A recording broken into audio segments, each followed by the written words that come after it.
Vladimir OSECHKIN, the author and creator of the Gulag No project, goes on our urgent broadcast, our urgent inclusion. Vladimir, hello. Greetings, Vadim. Greetings to our dear viewers and subscribers. Of course, I would like to say good evening, good night to everyone, but, unfortunately, we don't see anything good right now. What do you know about the train crash near Bryansk? О катастрофе под Брянском с поездом. Just 10 minutes ago, our source said that a criminal case was being prepared to be opened on the fact of a terrorist attack. At least, this will be the official version. Now I think that in the next few hours, probably, this message will already appear in the feed. If such a procedural decision is made, dozens of people have suffered. What can I say? I've been talking to us since this morning. I interviewed one of the former FSB agents in sufficient detail, who just recently, a few weeks ago, left the territory of the Federation, who sent us several gigabytes of information confirming exactly how one of the FSB departments, since August last year, coordinated the activities of this agent.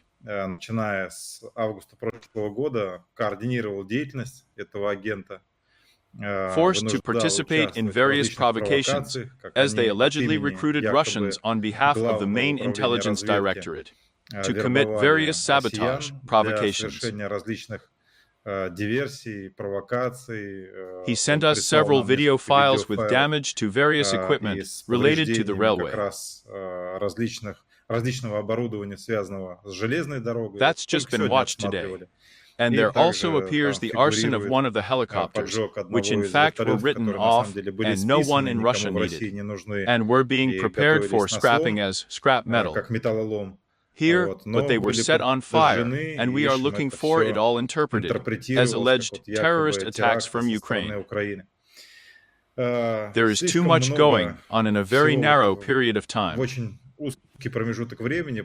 I would not like to speak unequivocally now, without understanding the details, like this on the air. There are a few hours after the emergency. You need to check everything, collect information bit by bit. But the fact that on behalf of the Ukrainian Special Services, FSB, their agents and officers carried out various provocations. We have irrefutable evidence, confirmations, and materials for this. And here I understand that now in Russia, they will disperse the version of the Ukrainian trace. Well, it's obvious, yes, and they will try to present it all as an alleged terrorist attack. Committed by the agents of the Ukrainian Special Services, you need to take into account this circumstance. The fact that for quite a long time, FSB made sticks and recruited various people with the help of compromising material, various offenses and so on, and weaknesses. And they used these people as allegedly representatives of the Ukrainian Special Services and worked on behalf of the GUR and the FSB inside Russia. There were. We have only in the archive that was transferred to us today, or rather yesterday. It is more than 2 gigabytes. There are a huge number of fake accounts that they created. And then they already engaged with positionally minded, protest-minded Russians, with those who oppose the war in one way or another, in order to try to compromise someone from among them, provoke, and imagine that the Ukrainian services are allegedly doing something. Therefore, we need to look and understand this situation. I am by no means saying that it is possible that some people who sympathize with Ukraine and can do something on the territory of Russia could have done it, and perhaps they had information about some kind of movement of a train with military equipment there. But at the same time, this is just a fact. This is what I carefully studied with my own eyes yesterday. That's half a day spent on it. This is the fact that FSB have started the last year there since the middle of the 24th year. conducting various provocations, special operations inside Russia under a false flag in order to inflate their cheeks, make a stick system, and issue some various emergencies as alleged terrorist attacks and sabotage committed by Ukraine, or the agents of the Ukrainian Special Services. This disaster has happened. For now, I'm using the word catastrophe, because we'll wait for the statements. Maybe the situation will become clearer, and there will be a little more information about how it can be interpreted. On the eve of this imitation process of negotiations, which should take place again between Russia and Ukraine, we formulate it carefully, imitation of negotiations. If we speculate and assume whether this can be used as an argument and why do we need these negotiations, see what is happening. That is, for Donald Trump, it may be such an argument, let's say, not to continue. Well, this is Putin's tactic. Let's remember March of the 24th year, the terrorist attack in Crocus City Hall. How strenuously, then, the Russian propaganda tried to link this terrorist attack to Ukraine. And I said back in March, in April, that according to our sources, the Russian special services were preparing a thick enough folder to send it to the then presidential candidate of the United States, Donald Trump.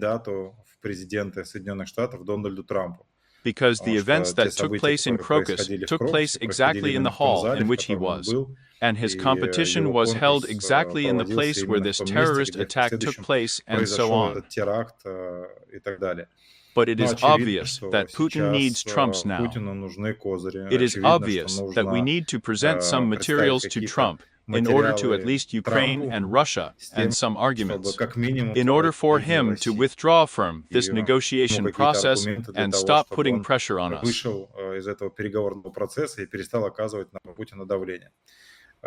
Once again, given that too little time has passed, and we do not have a complete picture and an exhaustive amount of evidence, to unequivocally assert something on the air, but it is quite possible that Putin will use this state of emergency to his advantage. And yes, if I may, I should have started with that. I just started answering your question right away. In any case, whoever is behind the organization of what has just happened, the FSB or some other special services and agents, in any case, civilians were injured, including a small child who has now been taken to the intensive care unit. The driver, his assistant, and other people were killed. Passengers were injured. In any case, here are words of condolences and sympathy to the families of the victims and, of course, to those who are now fighting for their lives, who are being taken out, extracted, and taken to the intensive care unit. They, of course, wish them a speedy healing. In parallel with this disaster, hundreds of drones have already been recorded in Ukraine. That is, up to 400 WAVs are expected to be launched from Russia today. It is also not excluded, as with calibers, cruise missiles. Again, all this is happening against the background of the resumed negotiation process, or its imitation. Well, as we can see, the Kremlin is not trying to do anything at all to please Donald Trump. In other words, it does not stop strikes, it starts an offensive, it increases air attacks, among other things, and so on. This is not even a question, this is a kind of statement, that is, what we are observing now. Yes, I agree. I can only add that Putin and the general staff are doing this because they feel their impunity. And impunity leads to relapse. This is what we see. We live with you in the 21st century. We all know how to use modern gadgets, social networks, platforms, the latest models of various phones that replace supercomputers that could not fit in the house before. We have gone very far in a number of directions, as a whole, as a civilization.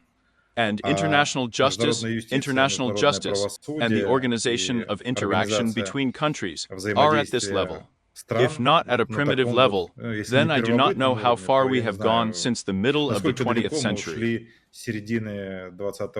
In other words, it turns out that a country can easily commit any kind of state, any kind of war crimes, crimes against humanity, unleash aggressive wars, and, by and large, besides waving a finger and waging some kind of light sanctions, that's all.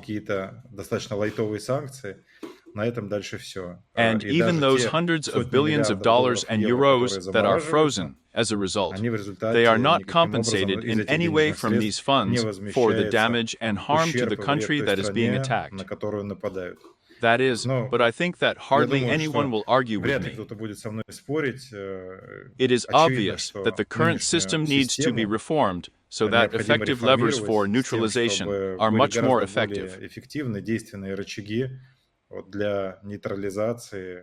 I am not talking about the liquidation now, but at least about the neutralization of such a dictatorship as in Russia now. Well, thanks to Vladimir OSECHKIN, we will meet today on our daytime broadcast, and there will probably be more information, and we will continue to understand this topic. Thank you for the prompt activation. Vladimir OSECHKIN, author and creator of the Gulag Project, No. Be sure to subscribe in Telegram, in YouTube, and follow with us and with Vladimir what is happening. Thank you and see you soon. Goodbye, until tomorrow.